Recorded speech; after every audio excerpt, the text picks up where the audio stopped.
नमस्कार विद्यार्थी मित्रांनो, मी प्रियंका ग्लोबल ऑनलाईन मराठीमध्ये आपल्या सगळ्यांचं मनापासून स्वागत करते. आज आपण महाराष्ट्र सेट परीक्षा पेपर क्रमांक 2 इतिहास या विषयासाठी आपण युनिट क्रमांक 4 ला सुरुवात केलेली आहे आणि महाराष्ट्र सेट परीक्षेमध्ये हिस्ट्रीसाठी टोटल 10 युनिट्स आपल्याला दिसून येते. टोटल 10 युनिट्समध्ये आपल्याला संपूर्ण सिलेबस आहे आणि यापैकी आपण युनिट क्रमांक 4 मिडिवल हिस्ट्री मध्यकालीन इतिहास याला सुरुवात केलेली आहे आणि मध्यकालीन इतिहासमधून आज आपण मुघल साम्राज्याचे संस्थापक जहीरुद्दीन मुहम्मद बाबर यांचा टाइम पिरियड 1526 पासून 1530 पर्यंतचा यांचे जे कारकीर्द आहे ते आजच्या क्लासमध्ये आपण बघणार आहोत. हा आपला लेक्चर क्रमांक 9 आहे आणि या लेक्चर 9 मध्ये आपण मुघल साम्राज्याचे संस्थापक बाबर याच्याविषयी जाणूया. यापूर्वी आपण लेक्चर क्रमांक 8 मध्ये बहामनी साम्राज्याविषयी अभ्यास केलेला आहे.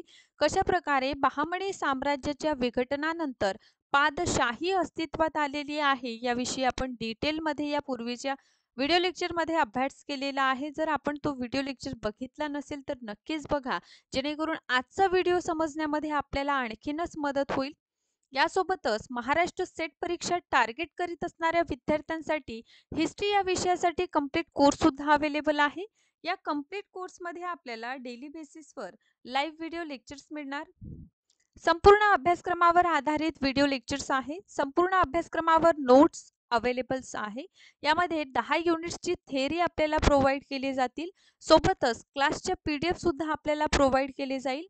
मागील वर्षाची प्रश्नपत्रिका म्हणजेच PYQ अवेलेबल आहे. सरावासाठी MCQs आहे आणि हे MCQs आपल्याला युनिट वाईज प्रोव्हाइड केले जातात, जेणेकरून एक संपूर्ण युनिटला धरून आपला रिवाइज होणार.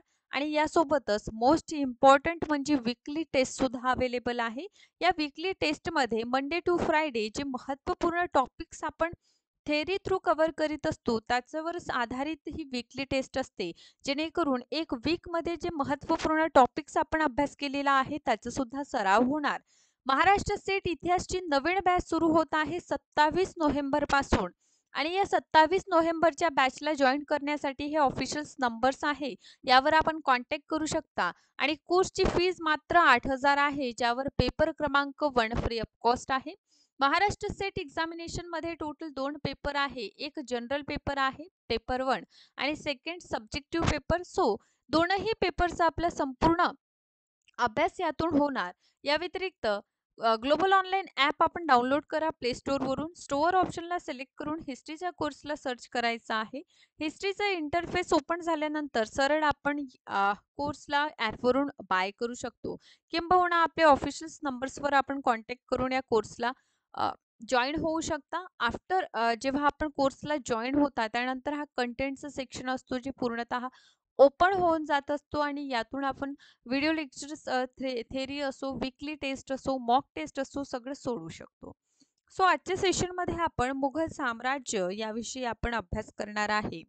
कशा प्रकारे जहीरुद्दीन मुहम्मद बाबर यांच्याद्वारे मुघल साम्राज्याची स्थापना करण्यात आलेली आहे ते जाणून घेऊया. आणि एक सूचीबद्ध अभ्यासक्रम म्हणजे या क्रमवारीने आपल्याला जायचं आहे, ज्यामध्ये आपण सर्वप्रथम अभ्यास करणार आहोत बाबर यांचं टाइम पिरियड 1526 पासून 1530 पर्यंतचा टाइम पिरियड आपल्याला दिसून येतं. यानंतर आपण हुमायूं यांचा अभ्यास करणार आहे 1530 पासून 1540 पर्यंत. आणि परत बघा यांचं टाइम पिरियड आपल्याला 2 टाइम मध्ये अभ्यासायचं आहे, कारण हुमायूं यांच्या कारकीर्द 40 मध्ये जेव्हा पदस्थ होऊन जाईल त्यानंतर शेरशाह सुरी यांच्याविषयी आपण अभ्यास करूया. आणि देन परत आपण हुमायूं यांचं टाइम पिरियड 1555 पासून 56 पर्यंतचा बघूया. देन आपण अकबर यांचं कारकीर्द बघणार आहोत 1556 पासून 1605 अशा प्रकारचं अकबर यांचं कारकिर्दी आहे. यानंतर जहांगीर यांच्याविषयी जाणून घेऊया 1605 पासून 1626 पर्यंत जहांगीर यांचा टाइम पिरियड आहे. शहाजहान यांच्याविषयी 1628 पासून 1658 पर्यंत आपण यांचं टाइम पिरियड बघूया. आणि शहाजहान यांनाच खुर्रम म्हणजे आनंद अशा प्रकारे म्हणतात, बरोबर आहे. त्यामुळे हा सुद्धा आपल्याला टॉपिक अभ्यास करायचा आहे. आणि लास्ट वन आहे औरंगजेब 1659 पासून 1707 पर्यंत आपण औरंगजेब यांचा टाइम पिरियड बघणार आहोत आणि लेटर पिरियड मध्ये म्हणजे उत्तरवर्ती मुघल शासक सुद्धा आपल्याला अभ्यासणं खूप महत्त्वपूर्ण ठरणार आहे. कारण लास्ट इयरचं जर आपण विचार केलेलं तर लास्ट इयर मधून या टॉपिक मधून आपल्याला प्रश्न येताना दिसून येते आणि मोस्ट इम्पॉर्टंट अकबर यांच्याविषयी सुद्धा लास्ट इयर आपल्याला प्रश्न दिलेले आहे. त्यामुळे हे सगळेच टॉपिक जसं आपण दिल्ली सल्तनतमध्ये कोणतेही वंशाला स्किप करत नाही, सेम त्याच प्रकारे आपल्याला मुघल साम्राज्य पूर्णतः डिटेलमध्ये अभ्यास करायचा आहे, जेणेकरून येणाऱ्या एक्झामिनेशनमध्ये यामधून जे प्रश्न येणार त्याला आपण योग्यरित्या आन्सर करू शकू. सो स्टार्ट करूया बाबर यांच्याविषयी. आता लक्षात घ्या, यांचं पूर्ण नाव जे आहे जहीरुद्दीन मुहम्मद बाबर आहे. Okay, Zahiruddin Mohammad Babur. Okay. Time period यांचा आहे 1526 पासून 1530 पर्यंत. 1530 पर्यंत. ओके, यांचा टाइम पिरियड आहे. होतं काय बघा, मुघल जी आहे हा शब्द लॅटिन भाषेतून आलेला आहे. मुघल हा शब्द लॅटिन भाषेतून मोग यापासून आलेला आहे. ओके, MONG मोग या शब्दापासून आलेला आहे, है ना. म्हणतात की लक्षात घ्या बाबर जे आहे यांची मातेकरून हे चंगीज खानाचे 14वे वंशज आहे आणि वडिलांकडून तैमूरचे हे 5वे वंशज आपल्याला दिसून येतात. काय आहे हे जाणून घेऊया. आता बघा, बाबर यांचा जन्म झालेला आहे 14 फेब्रुवारी 1483 मध्ये. कुठे झालेले आहे? ट्रान्स आक्सियाना या ठिकाणी. आता बघा, ट्रान्स आक्सियाना या ठिकाणी एक प्लेस आहे फरगणा म्हणून. म्हणजे जर आपण विचार केलं तर उझबेकिस्तान येथील हा प्लेस ठरतो, है ना. फरगणा या ठिकाणी यांचा जन्म झालेला आहे आणि यांचं वडिलांचं नाव आहे उमर शेख मिर्झा, है ना, तैमूर वंश.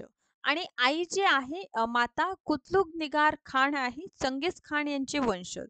याचा अर्थ आपल्याला दिसून येते चंगेज खानचा 14वा वंशज आणि तैमूरचा हा 5वा वंशज म्हणून ओळखले जात होते, है ना. लक्षात घ्या, बाबर जे आहे विजयनगर साम्राज्याचे शासक कृष्णदेव राय आणि नुसरत शहा यांचे समकालीन होते. कारण बाबर नामामध्ये कृष्णदेव राय यांचा उल्लेख आपल्याला दिसून येते. आणि मोस्ट इम्पॉर्टंट, बाबर यांनी आपली आत्मकथा लिहिलेली आहे ज्याचं नाव आहे तुजुक ए बाबरी म्हणून. मोस्ट इम्पॉर्टंट क्वेश्चन आहे की तुजुक ए बाबरी कोणत्या भाषेत लिहिलेली आहे? तुर्की भाषेत लिहिलेली आहे. तर हे आपल्याला IMP करावं लागेल. ओके, सो लक्षात घ्या, बाबर यांचा जन्म, यांचं आईचं नाव, वडिलांचं नाव उमर शेख मिर्झा, माता कुतुब निगार खान आहे, ना. यासोबतच यांनी स्वतःची आत्मकथा लिहिलेली आहे आणि यांच्या आत्मकथेचं नाव काय असं जर प्रश्न विचारलं तर तुजुक ए बाबरी ही यांची आत्मकथा आहे, जे तुर्की भाषेमध्ये लिहिलेली आपल्याला दिसून येते. ओके, 1498 मध्ये जेव्हा बाबर 14 वर्षाचे होते तेव्हा ट्रास आक्सियाना येथील फरगना येथील हे शासक झालेले होते आणि मध्य एशिया येथे अन्य असंख्य आक्रमणकारीनुसार बाबर सुद्धा भारतामध्ये धनधान्य यासाठीच आलेल्या आपल्याला दिसून येते. का बरं? कारण यांनी सुद्धा ऐकलेलं होतं की भारत जे आहे सोन्या चांदीचा देश आहे म्हणून, है ना. आणि लक्षात घ्या, तैमूरचं आक्रमण यापूर्वी झालेलं आहे आणि तैमूरने खूप धनसंपत्ती आणि सोबतच कुशल कारीगर इथून नेलेले आपल्याला दिसून येते, ज्यामुळे एशियाई साम्राज्याला तथा राजधानीला भव्य बनवण्यासाठी मदत झालेली आपल्याला दिसून येईल. यातूनच पंजाबमधील काही क्षेत्र आपल्या साम्राज्यामध्ये सामील केलेले होते आणि बाबर भारतावर विजय आकांक्षा यांचं आणखीन एक कारण म्हणजे काबूल येथील खूप म्हणजे उत्पन्न जे होते ना काबूलचे ते खूप कमी होते. त्यामुळे भारतातून धनसंपत्ती मिळवून त्यांचा विकास व्हावा हा एक उद्देश आपल्याला बाबरच्या भारतावर विजय करण्यामागचं सुद्धा दिसून येते. ओके, तर उत्तर पश्चिम भारतातील राजनैतिक परिस्थिती म्हणजे बाबरच्या आगमनासाठी उपयुक्त ठरलेली. कारण 1517 मध्ये आपण बघतो की लोधी वंशाचे शासक होते सिकंदर लोधी, है ना. सिकंदर लोधी यांचा मृत्यू झालेलं आणि सिकंदर लोधी नंतर आपण बघतो की कशा प्रकारे इब्राहिम लोधी जे आहे ते विराजमान झालेले होते. इब्राहिम लोधी हे लोधी वंशातील नेक्स्ट शासक आपल्याला दिसून येते. आता यावेळी समजा आपल्याला काही गोष्टी इथे जाणून घ्यायचं आहे, समजून घ्यायचं आहे. त्यामध्ये लक्षात घ्या, ठीक आहे. अ, ओके. बरं. आता लक्षात घ्या, की बरं. ओके.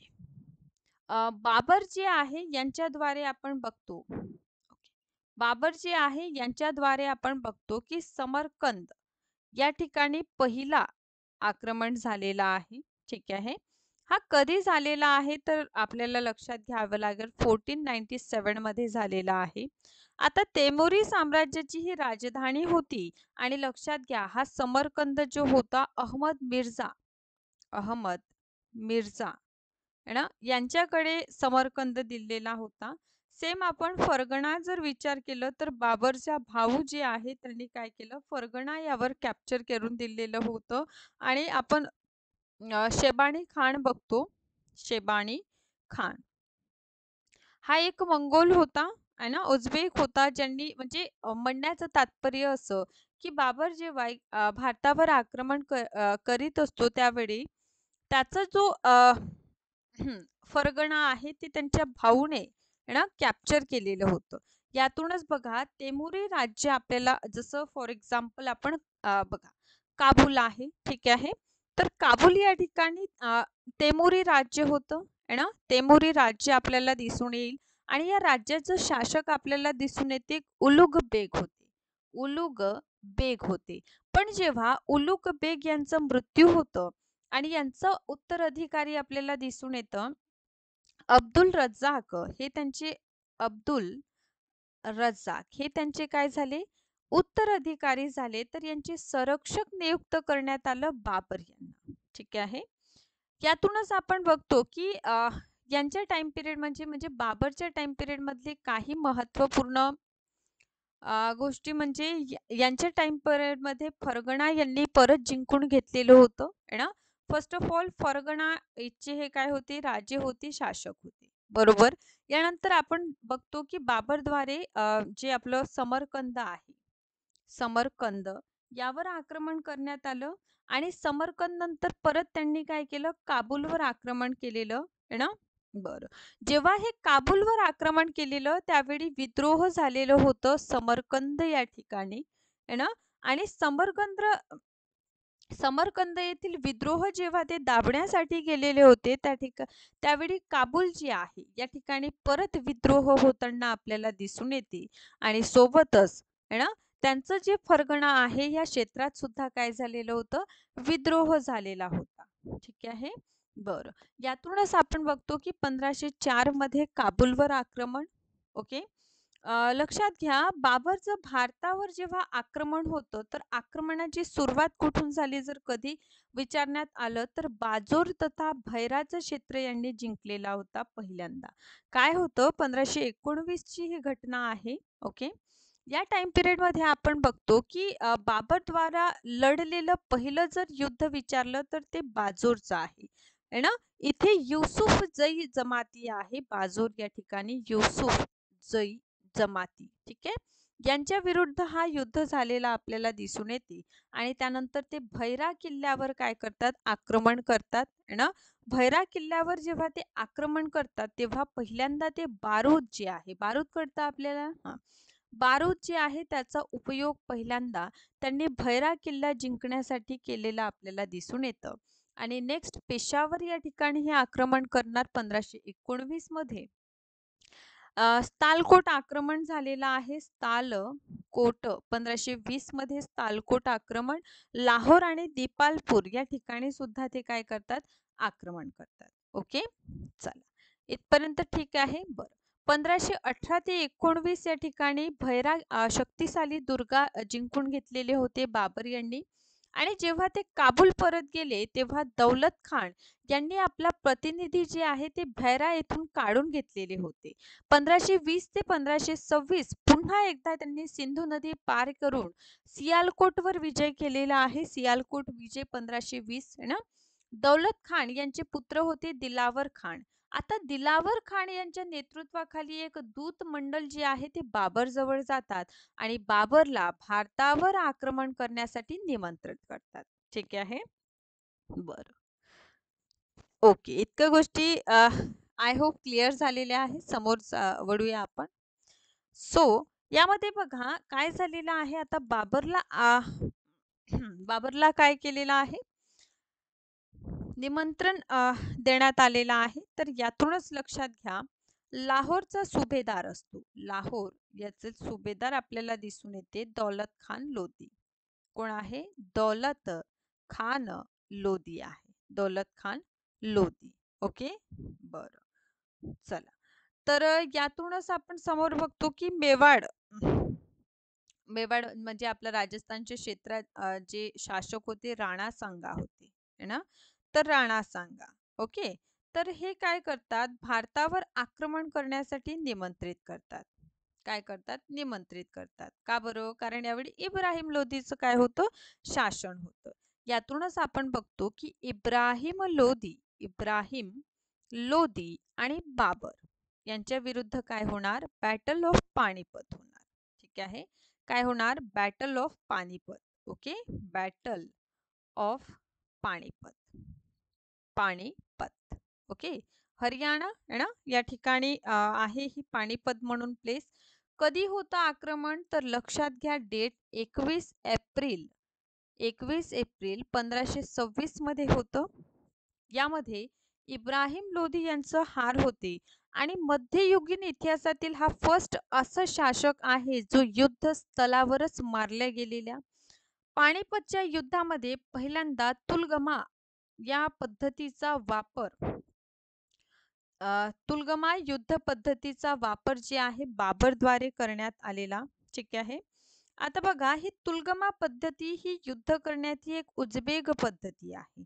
यामध्ये काय व्हायचं अर्धचंद्र अशा प्रकारचं पद्धत होती आणि आपण दशमहल फौज बघतो अशा प्रकारची सैन्याची रचना केलेली असायची. तर ही जी पद्धत आपल्याला दिसून येते यालाच म्हटलेलं आहे तुलगमा पद्धत म्हणून. तर कधी विचारलं की तुलगमा पद्धत कधी वापरण्यात आली तर लक्षात घ्या हा युद्ध आहे पानिपत, बॅटल ऑफ पानिपत. इतकंच नाही तर जी आपली तोफ असतात है ना, या तोफाला सजवण्यासाठी उस्मानी पद्धत सुद्धा म्हणजे 2 गाडी आहे ना, त्या मधात तोफ अशा प्रकारची जी पद्धत आहे त्याला उस्मानी पद्धत म्हणतात. याचा सुद्धा वापर पानिपतच्या युद्धामध्ये झालेला आहे. यानंतर पानिपतच्या युद्धामध्ये काय होतं ओके. यानंतरचं आहे खांडवाचा युद्ध. आता बघा 1526 मध्ये पानिपत, 1527 मध्ये खांडवा. ओके. 16 मार्च 1527 मध्ये खांडवाचा युद्ध झालेलं. कारण बघा राणा संगा यांनी आपल्याला दिसून येते की आमंत्रण पाठवलं होतं. पण पानिपतच्या युद्धामध्ये बाबरला राणा संगाने हेल्प केली नव्हती. लक्षात घ्या कारण की हेल्प केली नव्हती त्यामुळे नेक्स्ट जे आक्रमण होणार ते कोणावर होणार? राणा सांगा यांच्या विरुद्ध. ज्यामध्ये राणा सांगा हा पराभूत होतो आणि परत लक्षात घ्या की गाझी ही उपाधी कोणत्या युद्धानंतर घेतलेली आहे तर पानिपतच्या खांडवाच्या युद्धानंतर बाबर यांनी गाझी ही उपाधी घेतल्याचं आपल्याला दिसून येते. थर्ड बॅटल आपल्याला दिसून येईल चंदेरीचं युद्ध. आता बघा चंदेरीचा शासक असतो मेदिनी राय. हा काय करतो? बाबरला हेल्प करतो. बाबरला हेल्प करत नाही, राणा संगाला हेल्प करतो. त्यामुळे राणा संगाला हा हेल्प करतो म्हणून नेक्स्ट जो अभियान असेल 19 जानेवारी 1528 चं ते कोणाविरुद्ध असेल? मेदिनी राय विरुद्ध. ठीक आहे. हा युद्ध कोणता? तर चंदेरीचा युद्ध. नेक्स्ट वन आहे घागराचा युद्ध. आता बघा घागराचा युद्ध आपण बघतो की बिहार प्रांतामध्ये घागरा नदी आहे है ना. हा इब्राहिम लोधी यांचा पुत्र असतो महमूद लोधी म्हणून. महमूद लोधी यांच्या विरुद्ध 6 मे 1529 मध्ये घागराचं युद्ध होतं आणि लक्षात घ्या 1526 पानिपत है ना, 1526 पानिपत, 1527 खांडवाचा युद्ध, 1500 ओके 1527 मध्ये आपण बघतो खांडवाचा युद्ध, 1528 मध्ये आपण बघतो चंदेरीचं युद्ध है ना, 28 मध्ये चंदेरी आणि 1529 मध्ये आपण बघतो घागराचा युद्ध आणि 1530 मध्ये बाबर यांचा मृत्यू है ना. चला या व्यतिरिक्त बाबर यांनी आग्रा या ठिकाणी नूर अफगाण बाग बनवलं, ज्याला आराम बाग म्हणतात. गजे बाबरी हे सडक मापण्यासाठी उपयोगी एक इकाई होती. बाबरनामा आपला आत्मकथा लिहिलेला आहे. याचा पारसीमध्ये अनुवाद अब्दुल रहीम खानेखाना यांनी केलेला आहे आणि मोहिपी यान पद्य शैलीचा जन्मदाता बाबरला मानले जातात. तर अशा प्रकारे झहीरुद्दीन मोहम्मद बाबर यांचा टाइम पिरियड आपण समाप्त केलेला आहे. याचा नेक्स्ट पार्ट बघण्यासाठी नवीन जी आपली बॅच सुरू होत आहे त्याला जॉईन करा, जेणेकरून नेक्स्ट पार्ट आपण बघू शकता. Thank so much. अशाच प्रकारे सेशनला बघत राहा. सेशनला लाईक करा, शेअर करा, चॅनलला